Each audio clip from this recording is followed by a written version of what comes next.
नमस्कार, मैं हूँ आरती और आप देख रहे हैं हिंदुस्तान मेल न्यूज, जिसमें अब होगी मुद्दों की बात सच के साथ। इंदौर पहुंचे मध्य प्रदेश के गृह मंत्री नरोत्तम मिश्रा। उन्होंने मीडिया से बात करते हुए संसद भवन के विपक्ष द्वारा बहिष्कार की जाने को लेकर विपक्ष पीआर पर कटाक्ष करते हुए दिग्विजय सिंह पर भी जमकर निशाना साधा। दरअसल इंदौर में जनसेवा अभियान के तहत बैठक हुई। आयोजित बैठक में शामिल होने गृह मंत्री नरोत्तम मिश्रा इंदौर पहुंचे।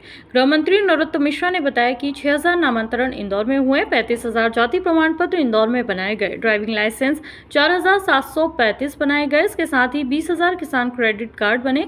मुख्यमंत्री बाल हृदय योजना के तहत 30 बच्चों को इलाज के लिए भेजा है। जनप्रतिनिधियों के साथ पुलिस की बैठक में निर्णायक है कि जो ड्रग पेडलर की जमानत जो भी व्यक्ति देगा, उन व्यक्तियों का उनके मोहल्ले में बोर्ड पर नाम लिखकर डाला जाएगा। पहला चरण इंदौर से प्रारंभ हो रहा है, दूसरे चरण में अन्य लोगों के नाम भी लिखे जाएंगे। इसके साथ ही जिला योजना समिति की बैठक में भी कुछ निर्णय हुए हैं।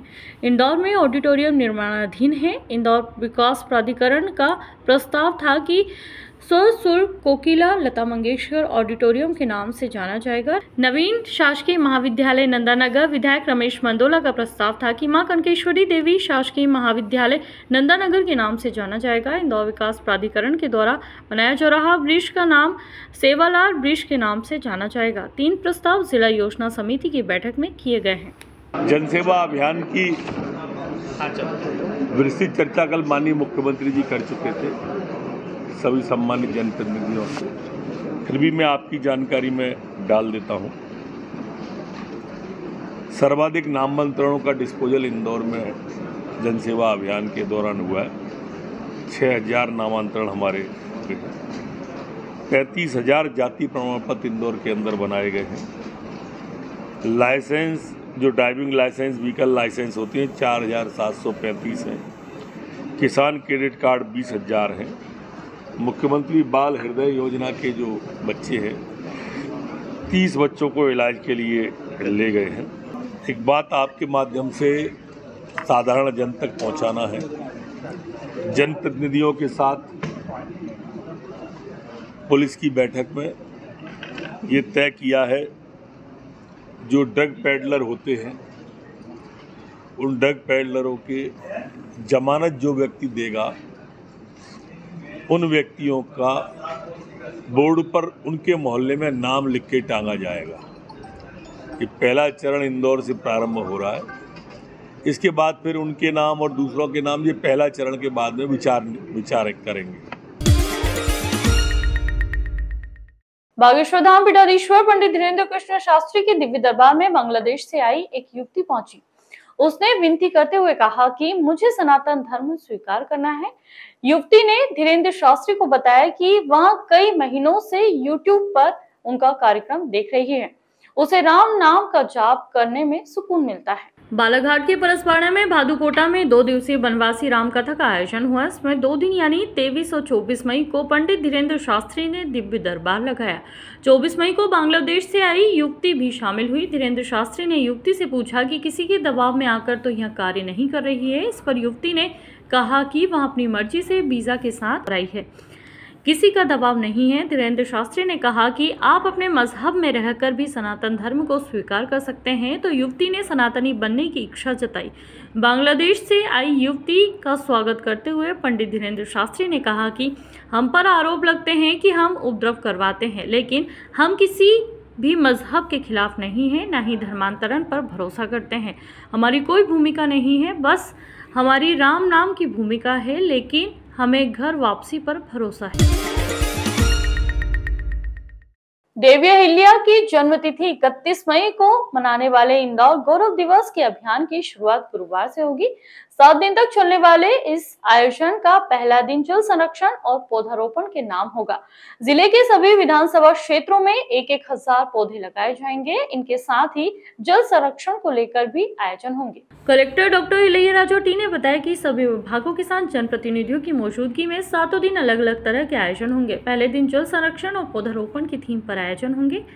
इसके संयोजक मंत्री तुलसी सिलावट, MIC सदस्य अश्विनी शुक्ल और निरंजन सिंह चौहान है। जिला प्रशासन से नोडल अधिकारी ADM अजय देव शर्मा और अपर आयुक्त सिद्धार्थ जैन ने बताया है।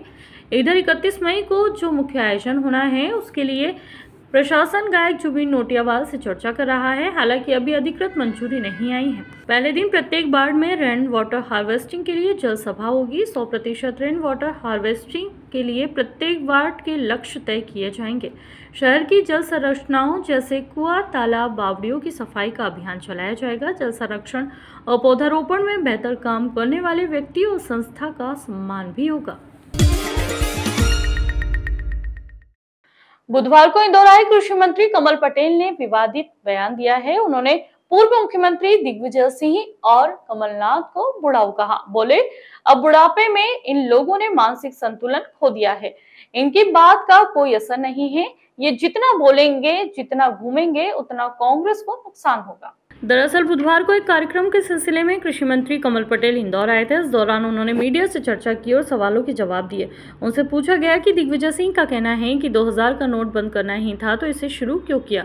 इसके जवाब में मंत्री पटेल ने कहा कि दिग्विजय सिंह क्या कहते हैं क्या नहीं, ये खुद उन्हें समझ नहीं आता, वो सठिया गए हैं। कमलनाथ जी राजीव गांधी जी की पुण्यतिथि को कह रहे हैं कि शुभ दिन है, जिस दिन उनकी हत्या हुई। मंत्री पटेल ने कहा कि इन लोगों की पिछली बार झूठ बोल बोल कर जनता को ठग लिया था। ये ठगनाथ के चक्कर में जनता आने वाली नहीं है। अब जनता इनसे कहेगी चलो चलो, बहुत बेवकूफ़ बन गए, अब नहीं बनने वाले।